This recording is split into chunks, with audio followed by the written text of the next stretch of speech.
Hello everyone, and welcome back to the channel. Today, we are starting a brand new and exciting project together. In this video, you will learn step-by-step how to create a professional-looking smartwatch UI animation from scratch. If you are interested in user interface animations and want to give your projects a more modern and dynamic look, then this tutorial is perfect for you. So, if you're ready, let's get started and begin building our animation. At first glance, this complexity might seem a bit overwhelming, but now we are going to pre-compose all of these layers. This way, we will clean up our workspace and make the project much more organized and easier to manage. Now, to keep our workflow clean and organized, let's group each card within itself. As you can see, we have multiple groups here, each containing different types of data. So, we will pre-compose each text element together with its corresponding card. This way, we can prevent layer clutter and manage the animation in a much more efficient and controlled way. Now, let's start by creating the background. First, select the background layer and apply the 4-color gradient effect. Using the gradient settings, we can adjust the background colors to match our design.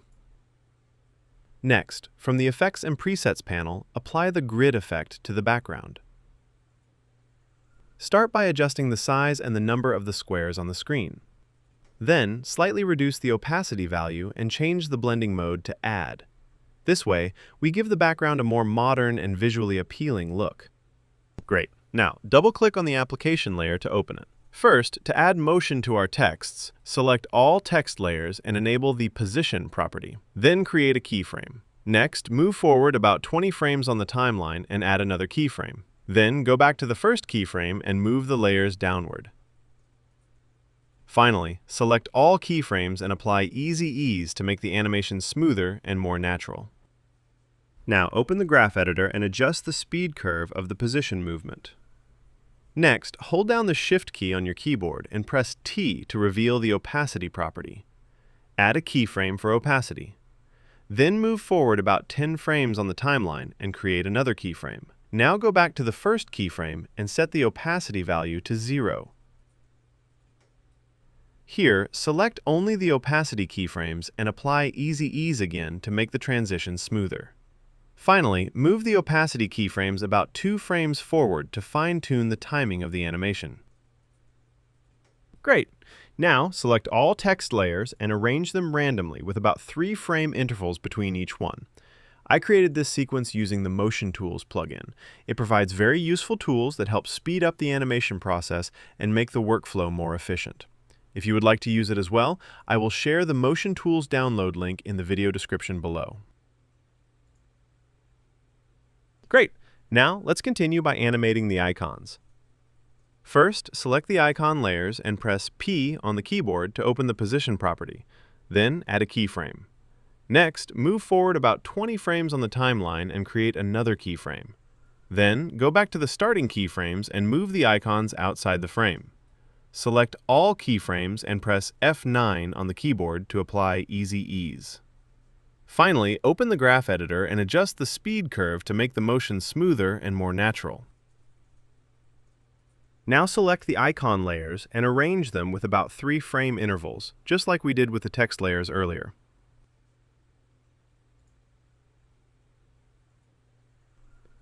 Next, go to the square layer and apply the CC Light Sweep effect. With this effect, we will add a glowing light along the edges of the square and give the design a more dynamic and polished look. Now, from the Effect Controls panel, adjust the light settings as needed. Then, add a keyframe to the direction parameter. After that, move to the end of the composition and change the direction of the light to create another keyframe. This will cause the light to rotate smoothly around the edges of the square. Now, let's continue by animating the square layer. First, select the layer and press S on the keyboard to open the Scale property. Then, add a keyframe. Next, disable the chain icon next to the scale values to unlink the width and height proportions. Now, create a total of 5 keyframes, each spaced about 5 frames apart. Then, go to the first keyframe and set the scale value to 0. At the second keyframe, set the value to 110. At the third keyframe, change it to 95. At the fourth keyframe, set the value to 105. Finally, select all keyframes and apply Easy Ease to make the animation smoother and more dynamic. Now, move forward about 2 frames on the timeline and select all icon layers. Then shift them slightly forward. Great. So far, everything is going smoothly. Next, select all layers and enable Motion Blur. Here we encounter a small issue. As you can see, the icons are extending beyond the square and moving over its boundaries. Now, let's fix this problem together. First, select all icon layers and pre-compose them to group everything into a single layer. Then, select the title layer and duplicate it to create a copy. Next, move the duplicated Title 2 layer above the pre-comp layer. Finally, set the pre-comp layer to use the Title 2 layer as a track matte. This way, the icons will be visible only inside the square, resulting in a much cleaner and more professional look. Now, let's make the final small adjustments. First, create a new adjustment layer. Then, from the Effects and Presets panel, apply the Deep Glow effect. Next, set the radius value to 50 and adjust the exposure value to 0.10. This way, we add a nice and subtle glow effect to all layers and give our animation a more modern and professional finish. Now, double-click on the Task List layer to open it. Then select all the layers inside, open the Position property, and add a keyframe. Move forward about 20 frames on the timeline and create another keyframe. Now go back to the first keyframe and move all the layers downward. Next, select all keyframes and apply Easy Ease to make the animation smoother. Now open the graph editor and adjust the speed curve to refine the motion. With all layers still selected, hold down the Shift key and press T to reveal the opacity property. Add a keyframe for opacity, then move forward about 10 frames and create another keyframe. Go back to the first keyframe and set the opacity value to 0. Select only the opacity keyframes and apply Easy Ease again. Finally, move all opacity keyframes about 2 frames forward to fine-tune the timing of the animation. Now, select all the layers while keeping them within their own groups and arrange them with about 3-frame intervals. Here, there is an important detail we need to pay attention to. After arranging the layers with 3-frame spacing, position the check layer slightly later than the others, with about a 5-frame delay. This way, all the texts and icons will enter the scene one after another, resulting in a smoother and more visually organized animation. Now, select all layers and enable Motion Blur. Here, we encounter the same issue again. As you can see, the text and icons are moving over the square and extending beyond its boundaries. Now, let's fix this problem together. First, select the layers that belong to the Task A group and pre-compose them to combine everything into a single layer. Next, select the Task A-BG layer and duplicate it to create a copy. Move the duplicated BG layer above the pre-comp layer. Finally, set the pre-comp layer to use the BG layer as a track matte. This way, all text and icons will appear only inside the square, resulting in a much cleaner and more professional animation. Now let's continue by animating the task list background layer. First, select the layer and apply the CC light sweep effect, just like we did earlier. Next, quickly adjust the glow settings to achieve the desired look. Then, move to the beginning of the composition and add a keyframe to the direction parameter. After that, go to the end of the composition and change the direction of the light to create a second keyframe. This will make the light move smoothly around the edges of the square. Now, duplicate the effect to create a second light sweep and remove the existing keyframes from the duplicated effect. Next, reposition the light to a different location than the first one. Then, add a new direction keyframe and move to the end of the composition to change the light direction again. This creates a second light motion, giving the animation a more dynamic and polished appearance. Now, with the layer selected, press S on the keyboard to open the Scale property. Then, add a keyframe for scale. Next, create a total of 5 keyframes, each spaced about 5 frames apart. Go to the first keyframe and set the scale value to 0. At the second keyframe, set the value to 110. At the third keyframe, change it to 95. At the fourth keyframe, set the value to 105. Now, select all keyframes and apply Easy Ease to make the animation smoother and more dynamic. Finally, move forward about 3 frames on the timeline and shift all the other layers forward by 3 frames to balance the overall timing.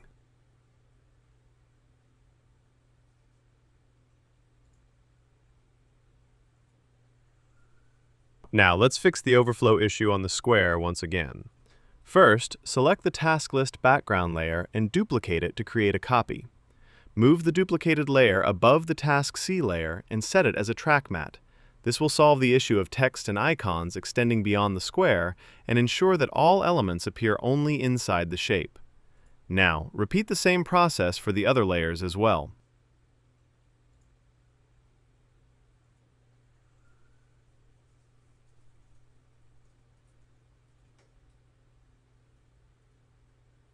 Great! So far, everything looks perfect. Now, let's create a new adjustment layer. Then, from the Effects and Presets panel, apply the Deep Glow effect. Next, adjust the glow settings from the Effect Controls panel. There is no single correct value here. You can tweak the settings until you achieve the look that feels best to your eyes.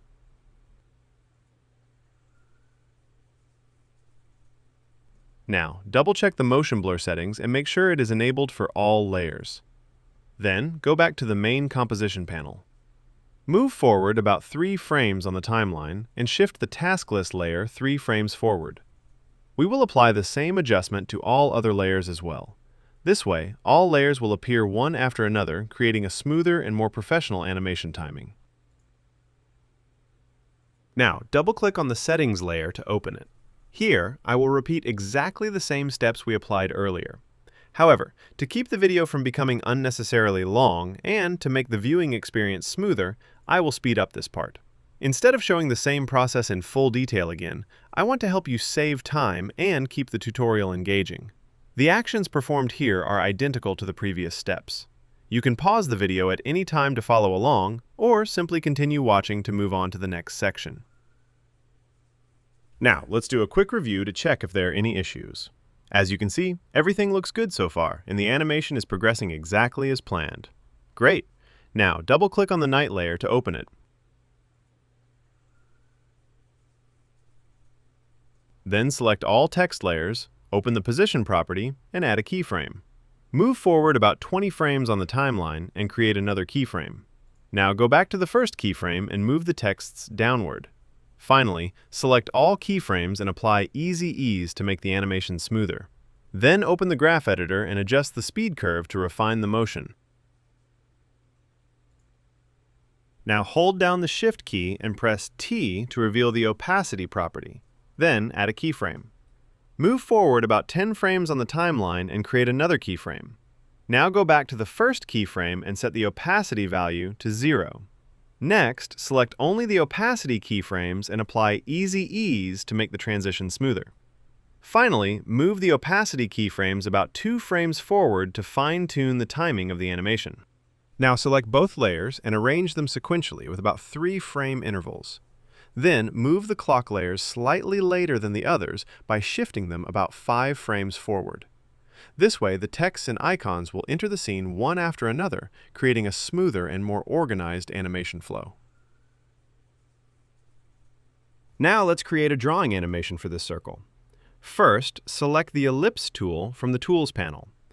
Then, click once anywhere in an empty area of the composition and make sure that no layer is selected. The most important thing here is to ensure that Fill is turned off and Stroke is turned on. Now, draw a circle on a shape layer that matches the size of the existing circle. Make sure the new circle is perfectly aligned on top of the original circle. Next, move the shape layer above layer 4 in the timeline. Finally, open the shape layer settings and choose Trim Paths from the Add menu. Now open the Trim Path settings and set the N value to 0. Then add a keyframe to the Start property. Move forward about 30 frames on the timeline and change the Start value to 100. Next, select all the keyframes and apply Easy Ease to make the animation smoother. Finally, open the graph editor and adjust the motion speed as desired. Now let's turn this straight line into a circular shape. Open the Stroke 1 settings and change the Line Cap option to Round Cap.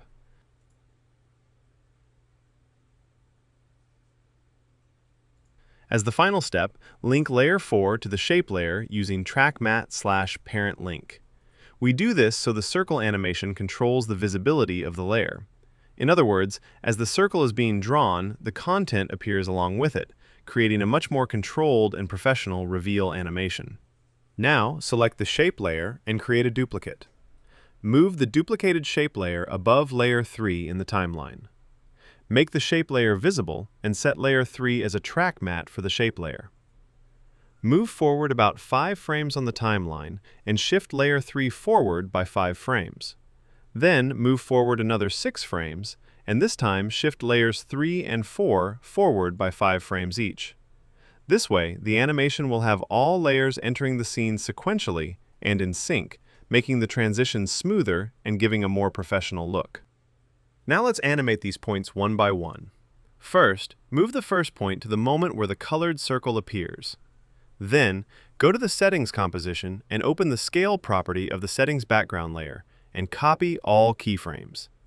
Return to the main composition, select the point layer, and paste the copied scale keyframes onto it.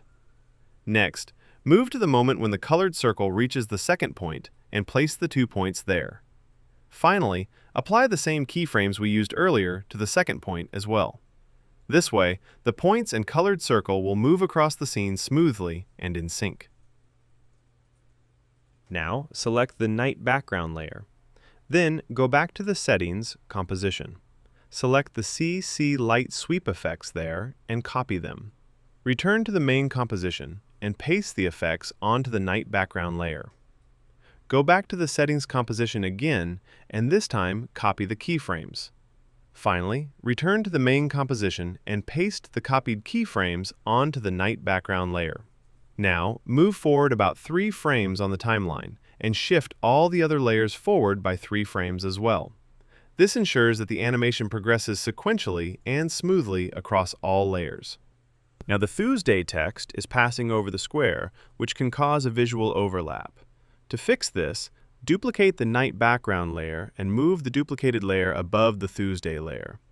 Then set the Tuesday layer as a track mat for the Night background layer.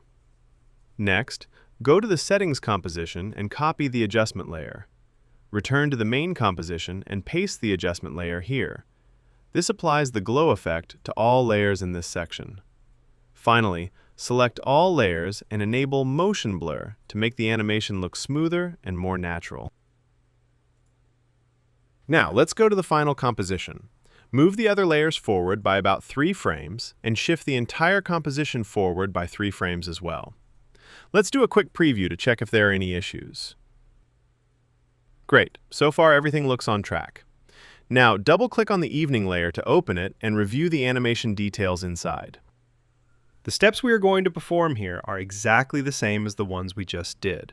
To keep the video concise and avoid it being too long or boring, I'm speeding up this section. Since all the operations are identical, there's no need to explain them again. If you encounter any issues, you can always rewind the video and review the steps. Now, let's take a quick preview to check if there are any issues. Great, everything seems to be on track.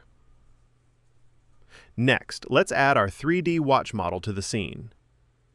Click OK on the notification that appears. Then, select the Mace Comp option and click OK again to place the model into the scene. Now, open the Scale property of the watch model and adjust its size and position to fit properly in the scene. Now, open the Position property of our model. Then, hold Shift and open the Rotation property as well. First, set a keyframe for the position. Then, move forward about 30 frames and add another keyframe. Go back to the first keyframe and move the watch below the composition. Select all keyframes and apply Easy Ease to make the animation smoother. Finally, open the graph editor and adjust the motion speed to your preference. Now, set a keyframe for the Z rotation. Next, move to the point where your animation will end and rotate the watch in the rotation property. This way, the watch will spin into the scene and continue rotating until the end of the animation.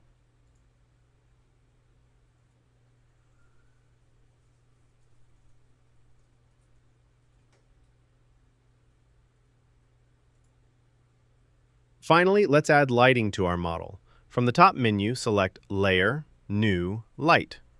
In the light settings, choose Light Type as Environment. Make sure Cast Shadows is enabled. Then click OK to add the light to the scene.